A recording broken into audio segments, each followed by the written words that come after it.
20 years later it should still be able to buy the camel. In other words, this money should faithfully preserve my 1 month of sweat. And Sunnah money did that all through history.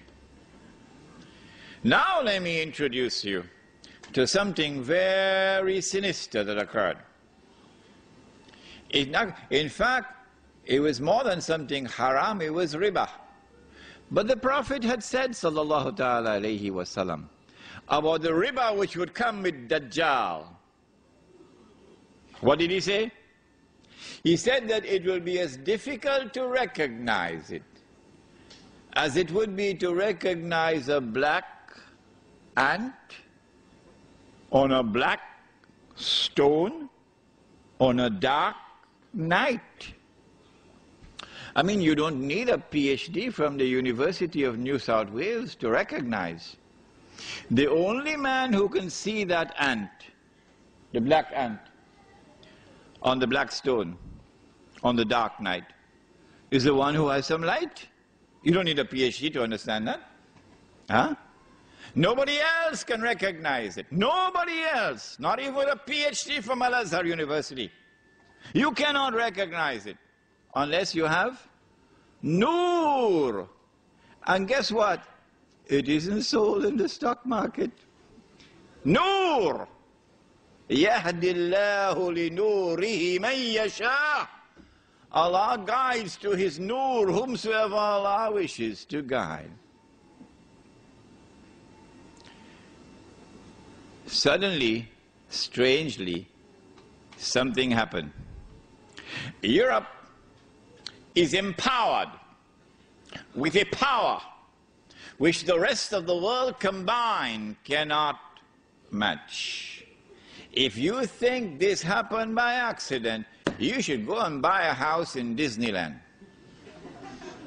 Yes, that's where you should go and live. Europe is empowered for the first time in its history with a power which the rest of the world combined cannot match. And Europe uses that power to attack the rest of the world and colonize it. If you think that happened by accident, go and live in Disneyland. When Europe colonized, it was something very sinister going on. It was made even more sinister because suddenly one day Europe started to withdraw. They call it decolonization.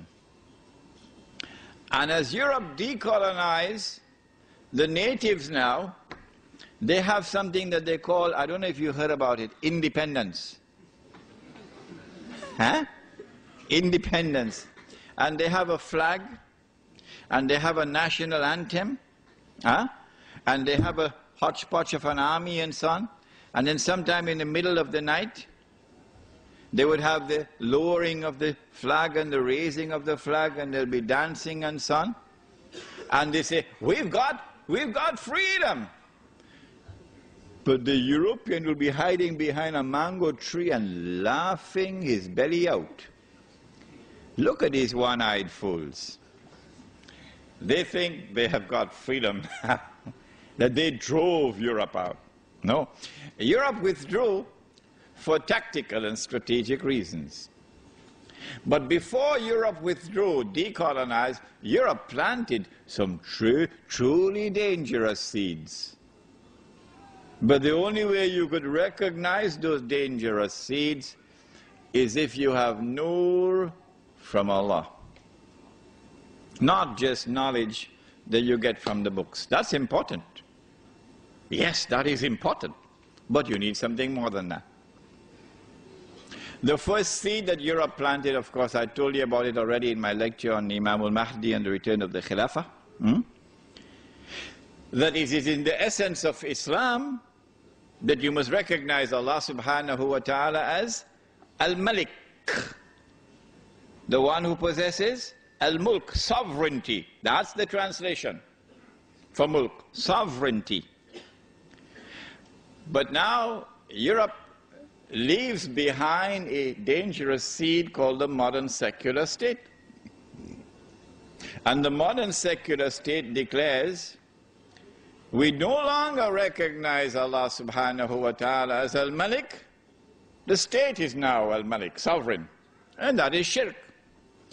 And I explained to you the same thing about power, Al-Akbar, and the same thing about Al-Hakam, the one whose law is supreme. So go back to that lecture and you'll understand this.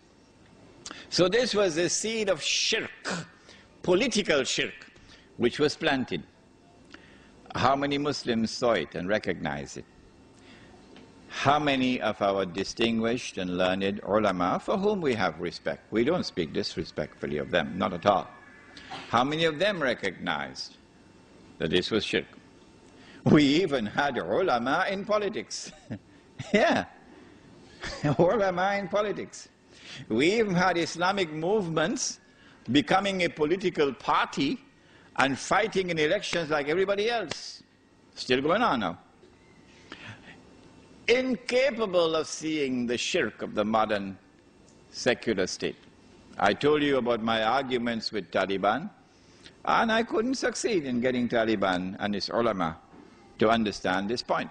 But the second seed that Europe planted before withdrawing was the seed of transformation of money. Money was no longer going to be sunnah money, money which had intrinsic value, but rather we now have a new kind of money. It's paper money, and it does not possess intrinsic value. The value of the money is outside of the money. And so now I'm paid my salary in paper. And I am told, Imran, this is very convenient. You can put it in your yes. You can slip it in easily in your wallet. Paper. Huh? Very convenient. So I got my salary in paper. It could buy a camel. Took it home, gave it to my wife, put it away. 5 years later, take it out, can't buy a camel anymore, can only buy a donkey now.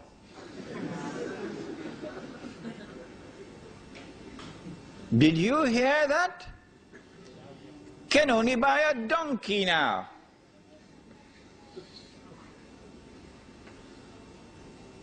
My 1 month of sweat is now reduced.